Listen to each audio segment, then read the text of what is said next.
Estamos en el capítulo 11 de nuestro libro En el Jardín de la Paz, un material específicamente para varones, para padres, para esposos que intentan trabajar el desarrollo de su masculinidad con base en el sistema bíblico, con base en el sistema de la instrucción divina.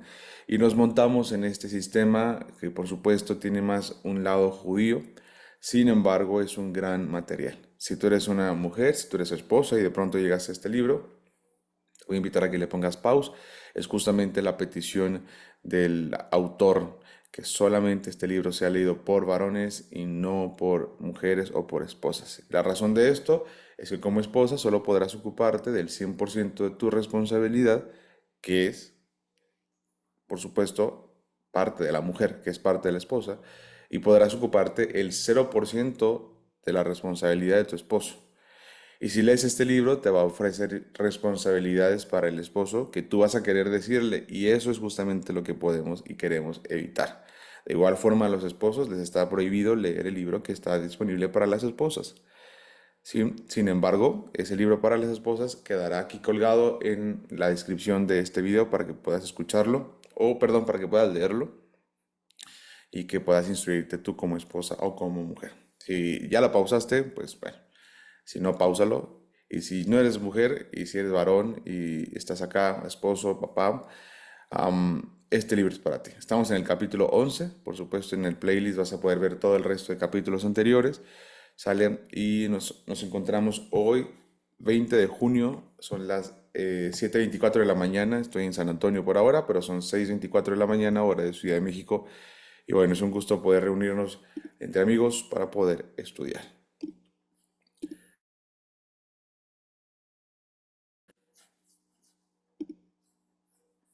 En el capítulo 11, el título es Un hombre de valor. Es un capítulo chiquito, así que lo vamos a empezar hoy y lo vamos a terminar también hoy. Empieza mencionando a Rabbi Nachman de Breslev, ¿de acuerdo? Y dice y enseña en su instrucción oral, en su interpretación, que con el fin de ganarse la vida para sus familias, el hombre debe ser un hombre de valor. Es decir, debe esforzarse o que debe esforzarse y aceptar el desafío de conseguir el sustento para mantener a su esposa.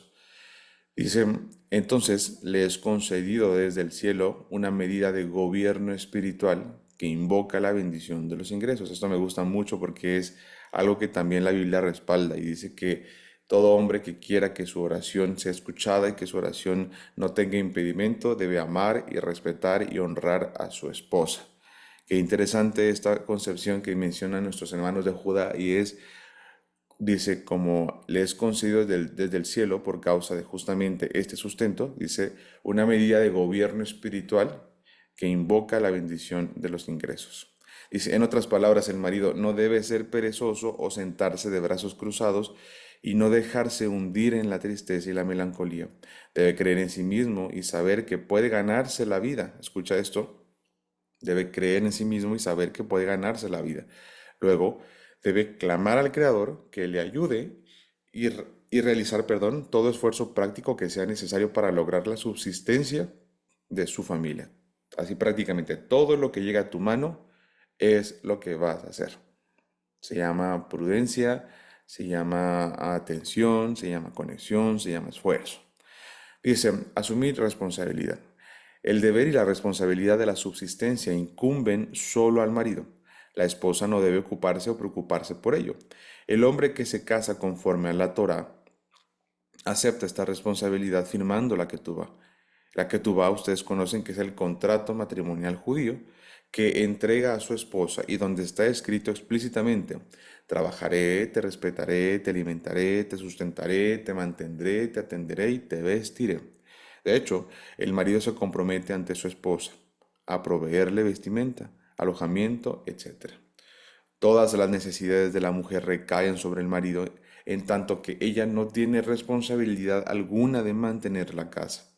Y esto es lo que enseñamos en nombre de Rabbi Nachman, que solo cuando el marido se aprieta el cinturón y acepta que es su obligación mantener a su esposa, se une al tributo divino de Malhut, que es reinado. Escucha esto. Solo cuando acepta que es su obligación mantener a su esposa, se une al atributo divino de Malhut, que es reinado, que corresponde al gobierno espiritual, y puede entonces asegurar la subsistencia de su mujer. Sin embargo, cuando se desatiende de su responsabilidad y se siente desvalido y débil, resulta que carece de aquella unión con Malhut y le es imposible atraer el sustento. Por eso es como que hay un dicho judío que es una mitzvah atrae solo otra mitzvah, un mandamiento atrae o trae otro mandamiento, ¿no? Y esta concepción definitivamente tiene que ver también con nuestra actitud. Es decir, am, cumplir un mandamiento con nuestra actitud traerá consigo, por supuesto, las bendiciones con ese mandamiento, que cambió por nuestra actitud o que se desarrolló por nuestra actitud. Dice, por lo tanto, el hecho de que el marido reflexione sobre ese punto y acepte con firmeza que sobre él recae la plena responsabilidad de mantener a su esposa, será suficiente para que tenga éxito, escucha esto es precioso, éxito en traer el sustento a su hogar. Es tu problema. Esta es una regla básica para la vida matrimonial. Está prohibido que el marido cargue sobre la esposa el peso del sustento y la involucre y la preocupe con los problemas económicos. Debe darle de corazón todo lo que tenga en sus manos y si no tiene, tiene que saber que el problema es suyo y él debe ocuparse de ello. Y más aún si el marido tiene deudas, deberá hacerse cargo pero sin involucrarla y hacerla sufrir, ya que no es el problema de ella. Dice, es tu problema, como esposo es tu problema. Ella se casó con él sabiendo que él tiene la obligación de mantenerla. Por lo tanto, el marido no puede alegar frente a su esposa, tengo deudas y por eso no puedo mantenerte. Primero pagaré mis deudas y después me ocuparé de ti. Pues con ella tiene su primera deuda, la prioritaria, que es darle sustento y mantenerla como se debe. Esto, por supuesto, necesita tener el respaldo que aparece en la Biblia con respecto a cuánta, es nuestra responsabilidad. Si entendemos esto, sabremos que nuestra responsabilidad como maridos, como esposos, es ilimitada y el Señor nos dio un cuerpo que tiene la capacidad para que tengamos responsabilidad ilimitada. Nos dio una fuerza para que tengamos responsabilidad ilimitada. Nos dio una cualidad y una personalidad que le da la capacidad y que le da la facultad para ser ilimitada. Por supuesto, cuando un hombre se comporta como hombre, pero cuando un hombre se comporta diferente a lo que se espera de ser hombre, se espera de la masculinidad, evidentemente le va a provocar incomodidad esto que estamos diciendo. Y un hombre que no busca, que nunca busca, o sea, que se aleja, que busca constantemente alejarse de la incomodidad, por supuesto, este libro no es para él. Sí. Esta es la cualidad y las cualidades de carácter de un hombre con base en la Biblia. Dice, la luz del alma de la esposa. Además, Rabbi Nachman enseña que la subsistencia es generada por la iluminación del alma de la esposa, como se menciona de vuelta en la Torah oral. Dice que el dinero del hombre llega por medio de su cónyuge. Es el brillo y la expansión de las luces espirituales del alma de la esposa que provocan el sustento. Imagínate lo que dicen nuestros hermanos de Judá. Es por el brillo y la expansión de las luces espirituales de tu esposa, del alma de tu esposa, que provocan el sustento. En otras palabras, cuando la mujer está feliz y alegre, su alma se expande y alumbra, lo que atrae hacia el marido abundancia en el sustento. Y como dijimos, eso tiene un principio que también es bíblico, la parte de que tu oración no tenga estorbo. Entonces, si tu oración es, Señor, por favor, provéeme, pues por supuesto, primeramente va a revisar cómo tratas a tu esposa, ¿no? Por lo tanto, no existe un error más grande que limitar a la esposa, discutir con ella sobre sus gastos, hacerla sentir que no puede utilizar el dinero conforme a su voluntad o comprar lo que necesita. En el momento en que ella se sienta presionada, la luz de su alma decrece y en consecuencia también el sustento. Resulta que el marido que discute con su esposa sobre sus gastos corta la rama sobre la que está sentado. Al querer ahorrar algún dinero, de hecho, pierde grandes cantidades al reducir la iluminación del alma de su mujer. Limitando a su esposa por sus graves problemas económicos, no será lo que le resuelva las cosas, sino por el contrario, las agravará. Esto es de verdad algo que cuando platico con varones le resulta casi imposible de creer que pueda ser cierto. ¿Qué cosa ese? Esta parte de soltar para que sea el Señor quien se encarga. Mira, muchas ocasiones el Señor va a provocar de verdad o va a dar subsidios, verlo de esta forma como muy gubernamental. El Señor puede generar subsidios para un matrimonio con tal de que éste sea restaurado. El Señor puede generar provisión con tal de que tu matrimonio pueda ser restaurado. Sin embargo, necesitamos verlo desde su visión de lo que es real, no nuestra visión de la realidad. Porque nuestra visión de la realidad sí te dice que tu cuenta se va a acabar si tu esposa se la acaba. Tu cuenta va a bajar si tu esposa está gastando. Pero tu visión de lo real es decir, Señor, yo no voy a criticar a mi esposa por lo que estoy aprendiendo, porque no quiero dañar la paz en mi hogar, porque quiero respetarla, porque quiero honrarla. Y si tú vas a permitir que ella gaste y toda esa parte, bueno, Señor, por favor, te voy a pedir que tengas piedad de mí y me ayudes a no criticarla, a no hablar, a no querer. ¿Me explico? Tú, Señor, tú, Padre, habla a su mente, habla a su corazón. Tú, Señor, corrige su vida. Tú, Señor, hazlo. Tú, Señor, pero no yo. Tú ponlo en su mente. Esta es la gran división, o esta es aquí donde se divide prácticamente entre hombres que realmente creen y confían que el Señor, si abrió el mar, también puede abrir la mente de tu esposa. Si el Señor hizo caer maná del cielo, también va a hacer que caiga provisión en tu vida.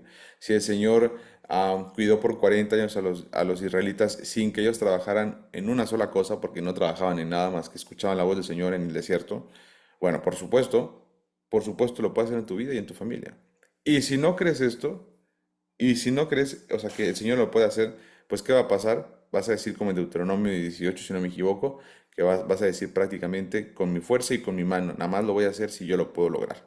Y ahí, mi querido amigo, estamos hablando de sistemas diferentes. No estamos confiando en el Señor, no es la Biblia nuestro sistema, estamos haciéndolo en nuestra propia fuerza. Y eso es incompatible con el sistema del Señor. ¿Qué te parece eso? Está potente, ¿no crees? Bueno, la verdadera solución es que empiece a vivir como un hombre de valor. Ya ves lo que te decía, hombres siendo hombres. Y haga lo necesario para atraer el sustento, clamándole a Hashem, haciendo teshuvah, y rectificando su conducta y realizando todos los esfuerzos necesarios.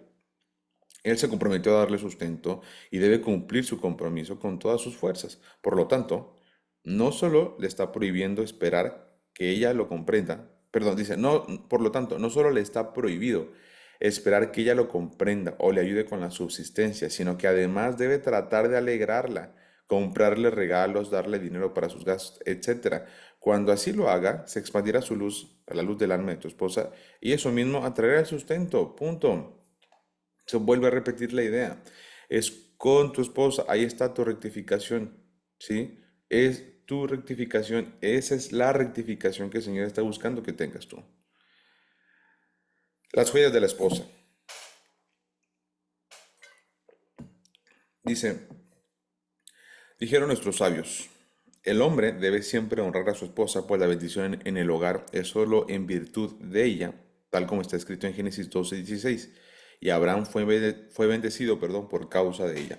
Y como dijo Rabá, el sabio, a los ciudadanos de Mejosa, honren a sus esposas y se enriquecerán. O sea, te dio tres diferentes perspectivas, dos de ley oral y una de la Torah escrita. Ahí está. Abraham fue bendecido por causa de ella, de su esposa. Pero es posible que alguien diga, yo no deseo obtener riquezas, así que no la honro.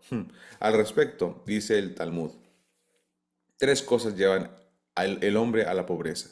Una de ellas es que su esposa lo maldiga en su cara.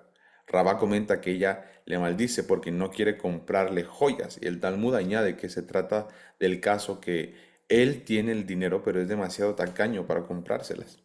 Los sabios enseñan o nos enseñan, dice que para una mujer las joyas no son un lujo sino una profunda necesidad emocional. Sin ello se siente una angustia mental muy fuerte, que es lo único que puede explicar por qué una esposa normal puede llegar a maldecir a su marido por no estar dispuesto a comprarle joyas. O sea, qué tremendo, ¿no? Dice, también aprendemos de esto, que si un marido no honra a su esposa lo bastante para comprarle joyas conforme a sus posibilidades, escucha esto, conforme a sus posibilidades, y por eso ella lo maldice, no solo que él no logra la bendición de la riqueza, sino que también recae o cae en pobreza. Pero el marido puede decir que el Talmud sostiene claramente que la maldición recae solo cuando él tiene dinero y no le compra joyas. Pero si no lo tiene, no es afectado. Por lo tanto, es necesario aclarar bien las cosas. Lo que dice el Talmud, que él tiene dinero, no se refiere a dinero extra, sino que si tiene dinero para las otras, perdón, que sí tiene dinero para las otras actividades, necesidades, perdón, como comida, renta, vestimenta, etcétera, y solo es tacaño con respecto a las joyas, entonces la maldición recaerá sobre él. Está interesante este ejercicio, dice. Y esto es lo que enfatiza el Talmud, que es necesario que el marido comprenda que la necesidad de su esposa de tener joyas no es un lujo. O sea, imagínate, ya para que esto aparezca en la ley oral es que de verdad necesitamos prestarle atención. Dice, es una necesidad tener joyas, no es un lujo, sino una verdadera necesidad existencial, no menor que tener comida, un techo, ropa, etcétera. Por lo tanto, tendrá que incluir esta necesidad en sus cuentas y encontrar los medios para comprarle joyas, tal como encuentra cómo pagar la renta o cómo pagar la luz. Todo hombre honesto consigo mismo sabe muy bien que cuando de verdad desea algo, la nueva cámara digital, el nuevo celular, o quizá las entradas a un partido de fútbol, lo vas a resolver. El mundo, dice él resolverá el mundo si fuese necesario para obtenerlo. Si el marido eleva a su esposa a la cumbre de sus prioridades, indudablemente encontrará los caminos para proveerla de sus necesidades. En este caso, las joyas. O sea, este para mí es la cumbre y la cúspide de verdad de pensamiento colectivo, de pensamiento social, de pensamiento de responsabilidad social en el matrimonio. Porque alguien puede decir, no, no es una necesidad, es un capricho. Pues para ti lo es, por supuesto. Para ti puedes decir lo que tú quieras, que querés de otra persona. Tú puedes decir lo que tú quieras, pero nunca vas a saber qué es lo que pasa por la mente del otro. ¿Sale? Y como justamente decía el final de este, el párrafo al final de esto, y es que para todo, de verdad, existe el dinero.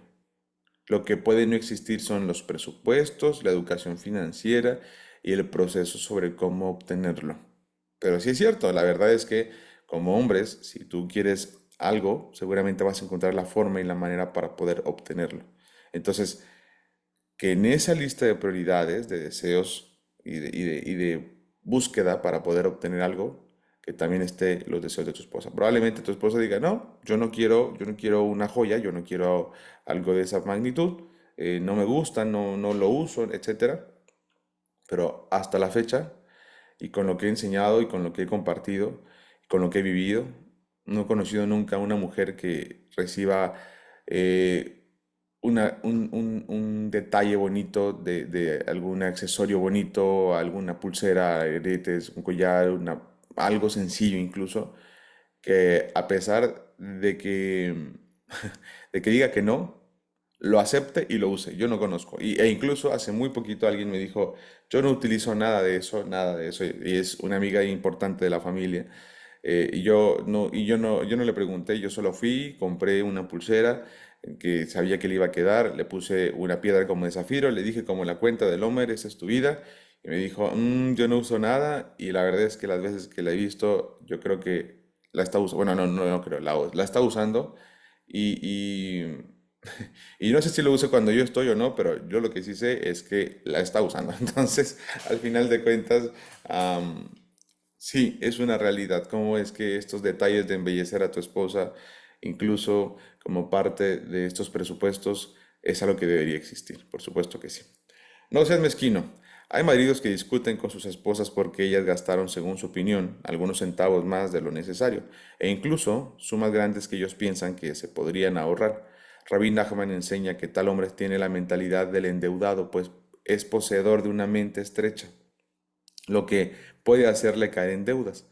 Un hombre que hace todo tipo de cuentas sobre los gastos de su esposa como si esto fuera lo que va a ayudar a resolver sus problemas económicos está bastante equivocado. En cambio, debería ampliar y elevar su criterio más allá de esas cuentas infantiles hacia la raíz del sustento, que es el Creador mismo, que le ordenó sustentar a su esposa en forma honorable y alegrarla. Es justo lo que les venía diciendo. O sea, quieres utilizar el sistema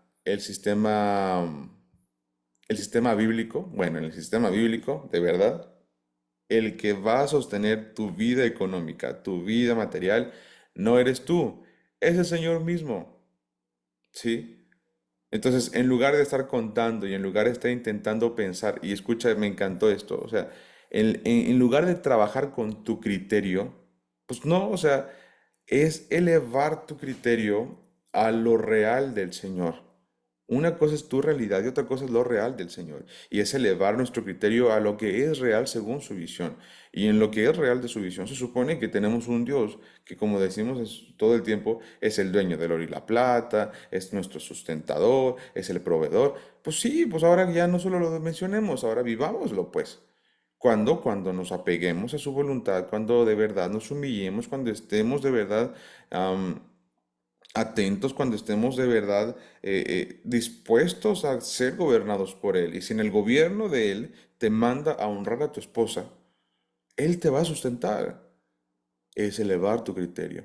Por lo tanto, con la finalidad de salir de las deudas, el marido debe conducirse con una mente amplia, evitar todo argumento y crítica sobre los gastos de su esposa y darle dinero generosamente, con todo el corazón y con la buena sensación que ella puede disponer del dinero a su agrado. Y tendrá la confianza que por el mérito de haber abierto a su esposa su corazón y su billetera, también el Creador le abrirá las puertas de la abundancia divina para poder subvencionar las necesidades del esposo. Uf, mira, no escribí yo este libro, pero ve cómo está repitiendo lo que yo estoy diciendo. O sea, está muy cañón. Está muy, muy cañón. Pero ya te vas fijando cómo si lo entendemos va a ser algo funcional. Y va a ser algo de aprender a confiar en el Señor. Y va a ser algo de necesitar alinearnos con el Señor. No puedes decir, sí, sí, que gaste lo que quiera, pero tú no estás alineado con el Señor. Por favor, será un peligro completo. ¿Sí? Olvídate del dinero. Desde el momento en que el marido le entrega a su esposa el dinero que tenía en sus manos, debe olvidarse y desinteresarse de lo que ella haga con él. Por eso de verdad es importante el tema incluso de la educación financiera, porque el presupuesto que tengas para tu esposa en el aspecto de decir, ya se pagó la renta, la luz, ya está bueno, esto es disponible para mi esposa, olvídate de él, no importa lo que ella quiera hacer, ese no es tu asunto. ¿Sí? Está interesante de verdad esta parte de la confianza. No investigará sus gastos ni discutirá con su esposa sobre su uso. Este es el sustento que él se comprometió a darle y ella puede utilizarlo como desee. Si él ve que le falta, que sea fuerte y hombre de valor y haga lo necesario para arreglar sus asuntos. Porque como ya hemos dicho, este es su exclusivo problema. Y si pudo casarse y comprometerse, debe saber que también puede cumplir. Me gusta mucho cómo lo dice. No está diciendo, como te casaste, tienes que cumplir. No, dice, como te casaste, puedes cumplir. Puedes ser el hombre. Puedes comportarte como hombre. Las primeras tres palabras con las que inicia el marido la lista de responsabilidades de la que tú va son con la ayuda del cielo. Al invocar la ayuda divina en sus obligaciones, el novio se une a la emuná, la pura y completa fe en el Creador, porque únicamente a través de ella él podrá cumplir con sus compromisos. Inmediatamente después, el novio se compromete a trabajar. Nuestros sabios nos enseñan que no es suficiente que el novio se responsabilice a satisfacer todas las necesidades de su futura esposa, sino que también está obligado a trabajar por ello. Esto para acallar a aquellos que reniegan de su responsabilidad, disfrazándose de creyentes, que cuando no tienen con qué sustentar a sus esposas, encogen los hombros, se encogen de los hombros y les dicen, Dios proveerá, que no tienes ni un poco de fe. Hashem quiere que no tengamos sustento. Recibe esto con amor. Imagínate qué error. Dice, ¿no tienes fe de que todo es para bien? Y así dan sermones sobre la fe e incluso se enojan con la esposa por la falta de confianza en el Creador. Pero no está diciendo eso, o sea, lo que está diciendo justamente el libro es no solo decirlo, también hacerlo. No solo es creer, no solo es intentarlo, es hacerlo, es llevarlo a la práctica. Dice, nuestros sabios previeron exactamente el comportamiento del marido perezoso, convirtiéndose de pronto en un pseudo piadoso, y por lo tanto le hicieron firmar el compromiso escrito de trabajar. No tienes con qué sustentar a tu esposa, ve a trabajar. No está escrito en la que tú vas, yo me comprometo a instruirte en la fe. No, no dice eso, sino yo me comprometo a trabajar. Aprender a creer y a confiar en Hashem es tu función. Por lo tanto, no le sermonees ni le des conferencias a tu esposa sobre la fe.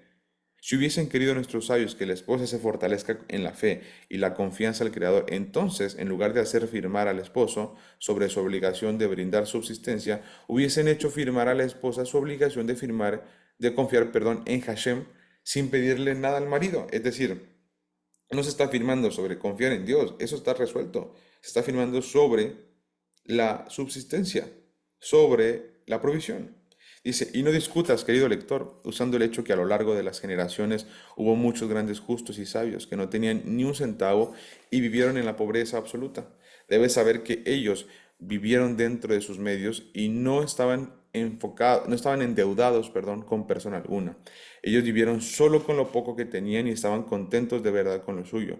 Así les transmitieron a sus esposas la sensación de que vivían una vida de riqueza y no carecían de nada, y por lo tanto ellas tampoco sentían alguna falta. Como dijimos, esto se trata de ti. Esto se trata de que tú de verdad resuelvas estar frente al Señor, de tú estar en rectificación. Lo que suceda después y lo que pase luego, eso definitivamente es algo que es fruto de tu gobierno con el Señor. Si el Señor te quiere enriquecerte y a un nivel y a una proporción que tú ni te imaginas, bueno, pues el Señor lo va a hacer si tú te rindes a Él. Si el Señor no quiere enriquecerte a ese nivel, sino a un nivel menor, pues está bueno, pero lo que importa es que al ser gobernados por Él, entendamos que Él de verdad nunca nos va a abandonar, nunca nos va a dejar sin sustento. Él se va a encargar. Pero necesitamos nosotros poder resolver que sea Él el que gobierna. Dice el manejo correcto. He aquí una historia de la que aprenderemos el enfoque correcto para el manejo de la situación económica. Dice, un hombre pidió mi ayuda para lograr la paz en su hogar. Me relató que su esposa se quejaba con frecuencia por la falta de sustento. Él venía de su casa después de una discusión por ese motivo. Le pregunté, ¿qué le dijiste? Me respondió, le dije que debía fortalecer su fe y confianza en Hashem, que nos dará la subsistencia. Ella no solo que no aceptó sus palabras, sino que se desanimó y se enojó aún más. Le respondí, seguramente piensas que tu esposa está lejos de la emuna y por lo tanto tus palabras no la fortalecen. Pero estás equivocado. La completa responsabilidad del sustento recae sobre ti. Deberías decirle a tu esposa lo siguiente. Querida mía, tienes toda la razón. Con la ayuda de Dios Todopoderoso me fortaleceré yo mismo en la fe y la confianza en Él. Voy a orar, voy a interceder, rezar por esto y haré también todos los esfuerzos posibles para resolver el problema. Tienes que entender, continué explicándole, no solo que no le hiciste saber que sabes que toda la responsabilidad del sustento recae exclusivamente sobre ti, sino que cometiste, un segundo porque se me fue, ahí voy.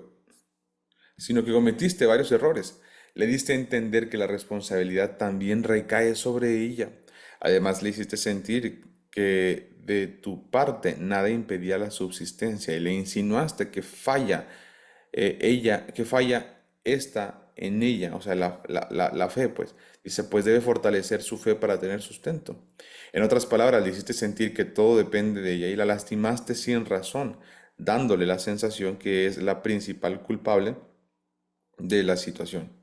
Pero de verdad, tú eres el único culpable y el dedo acusador se dirige solo hacia ti, ya que en la que tú vas es el marido quien jura darle a su esposa alimento, sustento y cubrir todas sus necesidades. Recuerda que en el libro de Génesis, la Torah dice, en Génesis 3:19, con el sudor de tu rostro comerás pan. Adán, el primer ser humano, fue castigado con la maldición para todas las generaciones, que deberá trabajar duro para su sustento. E incluso la maldición fue dirigida a Adán y no a Eva, su esposa. Vemos aquí que el Creador puso la carga del sustento únicamente sobre los hombros del marido. Nuestros sabios dicen que el hombre debe saber que una esposa es como un peso sobre sus hombros. Eso significa que ganarse la vida es la responsabilidad de él. Aun si la esposa es una mujer de valor que contribuye al sustento del hogar o es incluso la única abastecedora. En el caso que surja un problema de sustento, la responsabilidad entera recae únicamente sobre los hombros del marido. Imagínate eso. A pesar de que tu esposa es una mujer que contribuye al sustento, ¿de acuerdo? O es la única que sea la que provee. Bueno, en el caso que surja un problema de sustento, la responsabilidad siempre, siempre va a ser del esposo. Dice, cierta vez un estudiante de Torah se dirigió al renombrado rabino Ben Zion Abba Shaul, ¿de acuerdo? El estudiante le dijo al rabino que no podía permitirse comprar a su esposa un nuevo vestido porque dedicaba todo su tiempo al estudio de la Torah y por lo tanto no tenía bastante dinero. Si así son las cosas, le respondió el rabino, cierra el Talmud y puede a trabajar y cómprale a tu esposa todos los vestidos que necesite.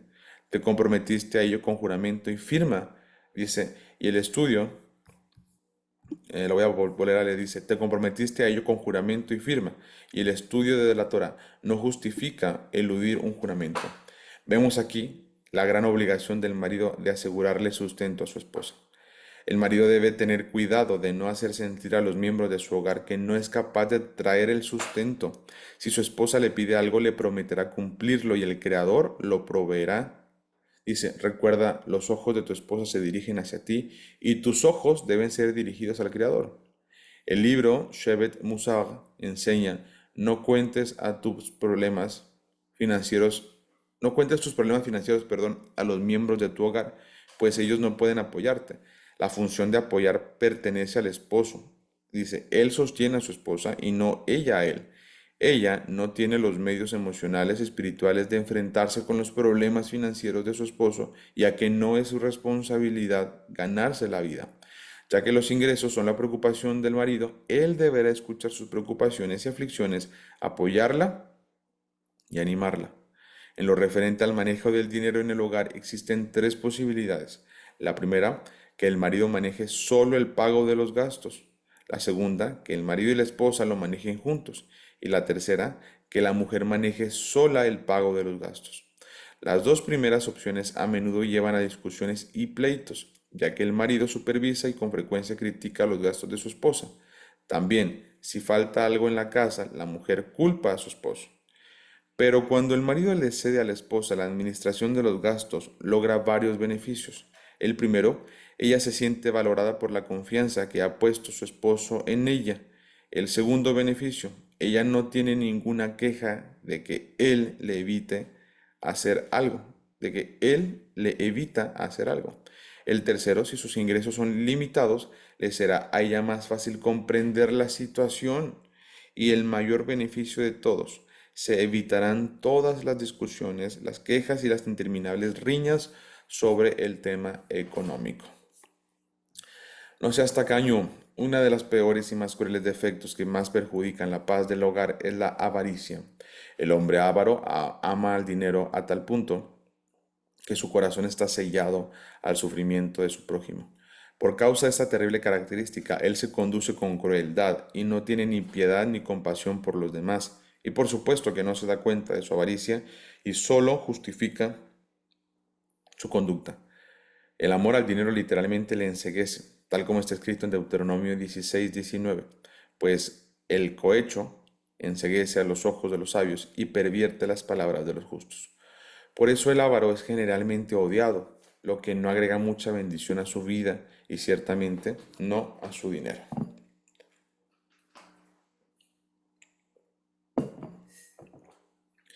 Esto me pertenece, el defecto de la mezquindad.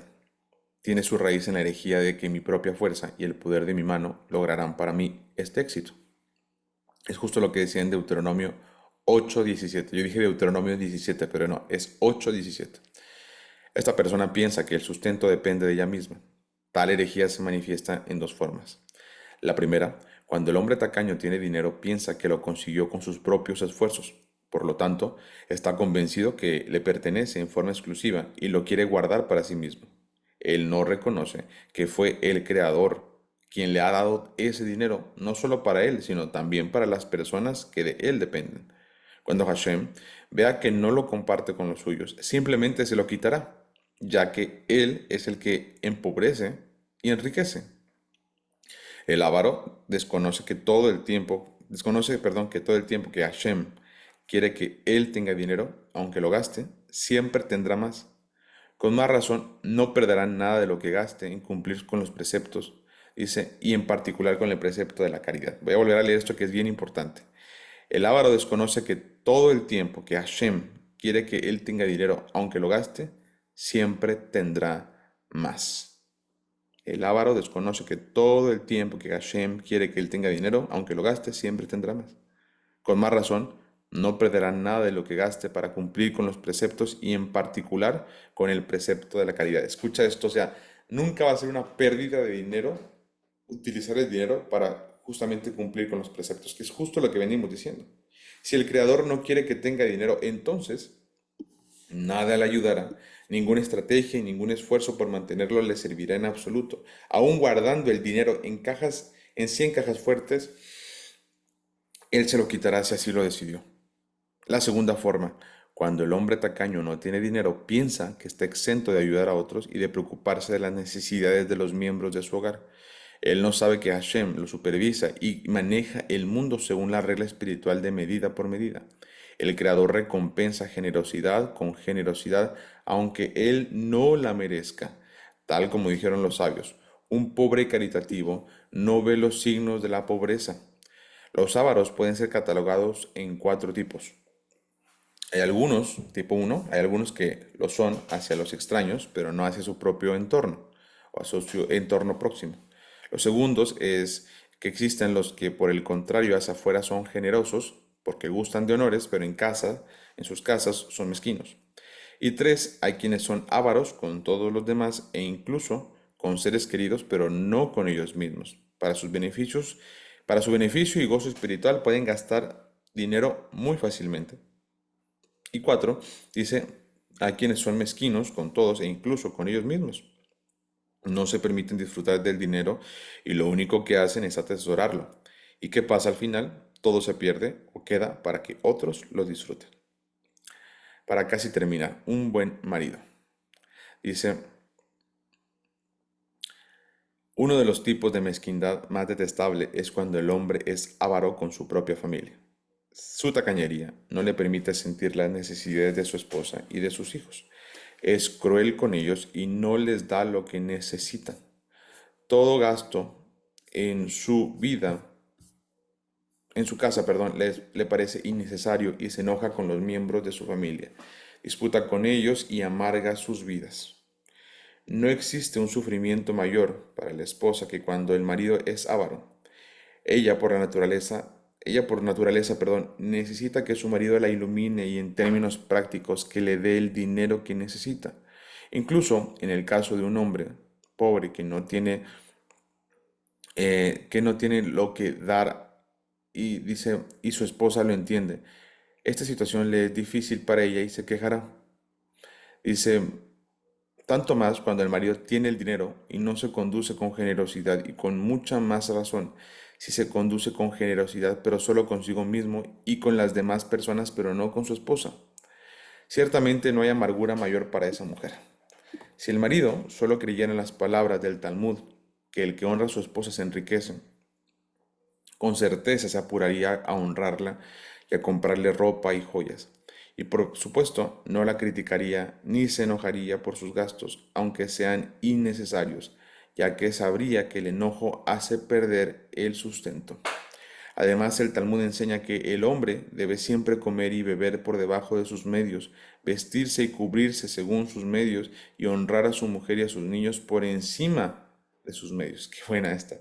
Dice, el marido es uno de los pocos, dice preceptos, el matrimonio, perdón, es uno de los pocos preceptos que encontramos que el Creador le exige al hombre gastar más de lo que tiene. Incluso en el precepto de la caridad, Hashem nos limita la cantidad que nos permite gastar, no más que el 20% de nuestros ingresos.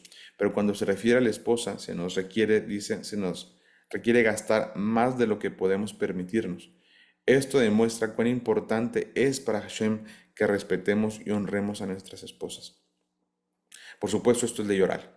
Dice, un hombre con poco dinero, perdón, no se libera de sus compromisos de honrarla, sino que debe hacer todos los esfuerzos posibles, aumentar sus plegarias, esforzarse y hacer horas extras e incluso pedirá prestado en alguna forma que lo pueda reembolsar, aunque le cueste un gran sacrificio. Si el marido tendrá una muy fuerte voluntad de honrar a su esposa y a sus hijos, aún con más recursos de los que dispone, entonces el Creador seguramente lo ayudará, que es lo que venimos diciendo, lo ayudará y le dará los medios para hacerlo, ya que Él mismo le ha ordenado. Pero con el resto de los preceptos no hay garantía que Hashem lo hará. ¿Por qué? Porque aunque una persona quisiera mucho cumplir uno de ellos con más dinero del que dispone, como construir escuelas para el estudio de la Torá o apoyar estudiantes de Torá, que es muy importante, bueno, Dios no le ordenó al hombre hacer caridad con más dinero del que posee. O sea, no puede aplicar eso para otras cosas, solo para el matrimonio y para la familia. Por lo tanto, aunque te encuentres en una difícil situación económica, no le muestres tus bolsillos vacíos a tu esposa y nunca le digas, no tengo. Dile, sí, querida mía, sí, lo que tú quieras te compraré. Voy a orar por eso y no voy a ahorrar esfuerzo alguno para lograrlo. Con la ayuda del Creador, lo que tú deseas recibirás. Con la ayuda del Creador, con la ayuda del Creador. Cuando el Creador vea la auténtica voluntad del marido, ¡puf! Te ayudará, bueno, te va a proveer y se tendrá el mérito de honrar a su esposa y a sus hijos con más de lo que dispone. Definitivamente, definitivamente es cambiar toda la perspectiva que pudiéramos tener sobre la provisión. Es hacer una nueva perspectiva, es de verdad esperar por el Señor y resolverlo o dejar que Él sea quien lo resuelva y que sea justamente a su manera y a su forma. Entonces, que de verdad el Señor nos permita poder llegar a un nivel de fe, a un nivel de atención tan grande como lo que se está intentando mencionar o lo que nos está insinuando y nos está diciendo con claridad este libro. Hasta aquí, queridos amigos, nuestra grabación del día de hoy.